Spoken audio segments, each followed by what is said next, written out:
Hello प्यारे बच्चों, नमस्कार। आप सभी का स्वागत है।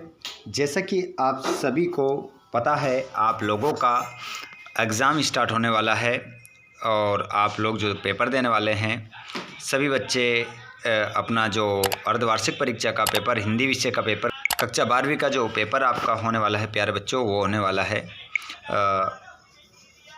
10 दिसंबर को। 10 दिसंबर आपका हिंदी का पेपर, ठीक है। तो आप सभी को विदित होगा। चलिए प्यारे बच्चों, तो यहाँ पर मैं आप लोगों के पेपर में किस प्रकार अच्छे अंक आप प्राप्त कर सकते हैं और कैसे आप अपनी तैयारी को बेटर बना सकते हैं, इसके बारे में हम बात करने वाले हैं। यहाँ पर हिंदी का पेपर का सॉल्यूशन मैं आपको करवाने वाला हूँ। पूरा हिंदी का क्वेश्चन पेपर आपको सॉल्यूशन के साथ यहाँ पर मिलेगा। चलिए, तो हम बिना देर के स्टार्ट करते हैं पहले प्रश्न से। ध्यान पूर्वक पूरा वीडियो आप देखेंगे, लास्ट तक देखिएगा। देखिए प्यारे बच्चों, क्वेश्चन में क्या पूछ रहा है। अतीत में दबे पांव रचना किस रूप में लिखी है। अतीत में दबे पांव रचना जो है यात्रा, वृत्तांत और रेखा चित्र के रूप में लिखी है। आगे चलते हैं हम। अगला क्वेश्चन है, अब मुस्कुराएंगे हम पंक्ति में हम है, तो जो हम का प्रयोग किया गया, हम दूरदर्शन वालों के लिए प्रयोग किया गया है।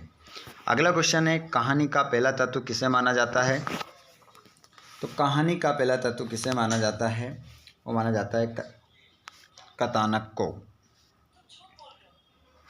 कथानक को कहानी का पहला तत्व माना जाता है। जूझ उपन्यास मूलतः किस भाषा में लिखा गया है।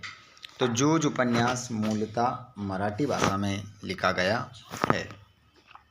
अगला है आपका दूत कहो अवधूत कहो किसकी पंक्तियाँ हैं। दूत कहो अवधूत कहो किसकी पंक्तियाँ हैं।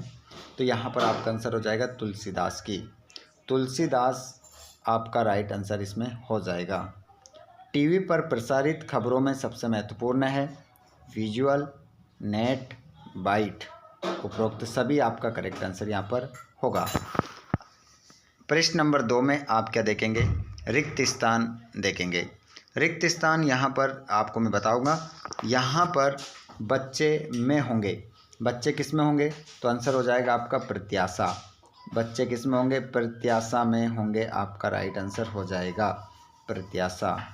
अगला प्रश्न है, जिन छंदों में मात्राओं की गणना की जाती है उसे हम क्या कहते हैं। देखिए, मात्राओं की गणना कर रहे हैं तो उसे मात्रिक छंद कहेंगे, और वर्णों की गणना करते तो उसे वर्णिक छंद कहते। तो यहाँ पर आपका करेक्ट आंसर मात्रिक छंद होगा। प्रेम मार्ग शाखा के कवि हैं। तो प्रेम मार्ग शाखा के जो कवि हैं वो हो जाएंगे जायसी। महादेवी वर्मा की रचना है निहार। रचना के आधार पर वाक्य के भेद है। तो रचना के आधार पर वाक्य के जो भेद है वो हो जाएंगे 3। रचना के आधार पर वाक्य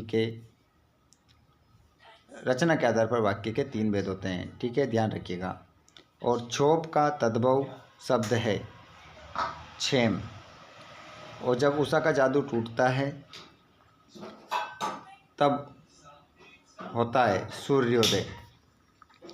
अगला देखते हैं हम, जोड़ी के रूप में अगला क्वेश्चन रहेगा आपका। जोड़ी आपकी रहेगी यहाँ पर, बात की चूड़ी मर जाना, बात का प्रभावहीन होना, है ना। बात की चूड़ी मर जाना मतलब बात का प्रभावहीन होना। आरोह अवरोह, स्वर को भाव अनुसार कम या ज़्यादा करना। महाकाव्य, सर्गोबद्ध रचना, ड्रेसिंग गाउन, उपहार। संचारी भावों की संख्या 33।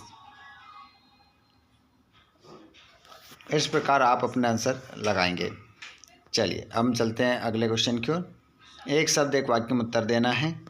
तो यहाँ पर आप देख पाएंगे, किशोरों की टोली पानी दे मैया कहकर किस सेना के नाम की सूचना देती है। तो आंसर क्या हो जाएगा हमारा, इंदर सेना। इंदर सेना राइट आंसर होगा। शब्द गुण कितने प्रकार के होते हैं। तो शब्द गुण 3 प्रकार के होते हैं। जितने भी स्टूडेंट्स पेपर देने वाले हैं बताइए, शब्द गुण 3 प्रकार के मैंने बताए हैं, तो बताइए कौन कौन से होते हैं, नाम आप लोग बताएंगे। शब्द गुण कौन कौन से होते हैं, नाम लिखिए, बताइए जल्दी से। अगला क्वेश्चन है, अपना उल्लू सीधा करना मुहावरे का क्या अर्थ है। तो अपना काम निकालना। इसका अर्थ क्या हो जाएगा? अपना काम निकालना। चौपाई छंद में कितनी मात्राएं होती है?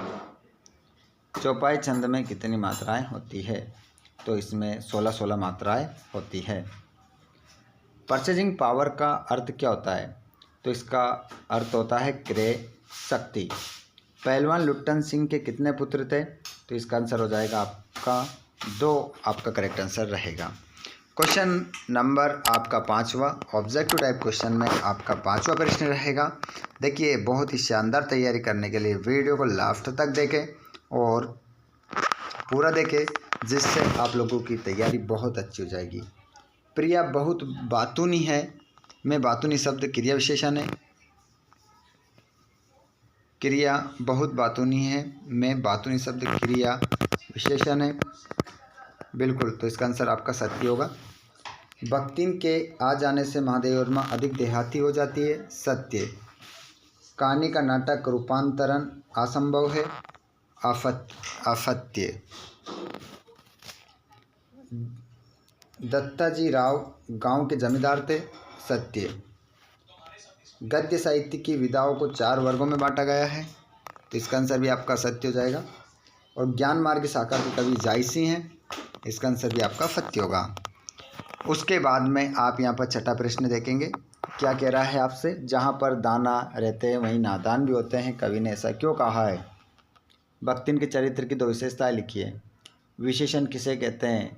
कोई 2 विशेषण लिखिए। प्रगतिवाद की 2 विशेषताएं लिखिए। करुण रस की परिभाषा उदाहरण सहित लिखिए। छायावाद के प्रमुख 4 आधार स्तंभों के नाम लिखिए। जयशंकर प्रसाद, सूर्यकांत त्रिपाठी निराला, सुमित्रनंदन पंत, महादेवी वर्मा। उनके नाम लिखने के लिए यहाँ पर क्या आ रहा था? नई कविता के 2 कवि, एक एक रचना लिखना है उनकी। शीतलवाणी में आग के होने का क्या अभिप्राय है? संध्या अलंकार की परिभाषा उदाहरण सहित। सूर्योदय से पहले आकाश में क्या परिवर्तन होते थे? सवैया छंद की परिभाषा उदाहरण सहित। लक्षणा शब्द शक्ति की परिभाषा लिखिए। अखबार, रेडियो, टीवी और इंटरनेट में मुख्य अंतर क्या है? डेडलाइन किसे कहते हैं? बाजार आते जाते समय हमें किन किन बातों का ध्यान रखना चाहिए? निपात शब्द किसे कहते हैं? 2 निपात शब्द लिखिए। ज़बरदस्त क्वेश्चन पेपर है, आप देखिएगा। यहाँ पर कहानी उपन्यास में अंतर भी है। पूरा क्वेश्चन पेपर है। यहाँ पर आपका जीवन परिचय कुंवर नारायण का, रघुवीर साही का, धर्मवीर भारती का और फणीश्वर नाथ रेणु का। अच्छे से लिखिएगा इनके बारे में और अच्छे से तैयारी कर लीजिएगा। वेरी इंपॉर्टेंट है आप लोगों के लिए वीडियोस। तो आप अपनी तैयारी को और भी काफ़ी बनाने के लिए ध्वनि विस्तारक यंत्र पर रोक लगाने हेतु जिलाधीश को पत्र लिखिए। ये भी याद कर लीजिए अच्छे से।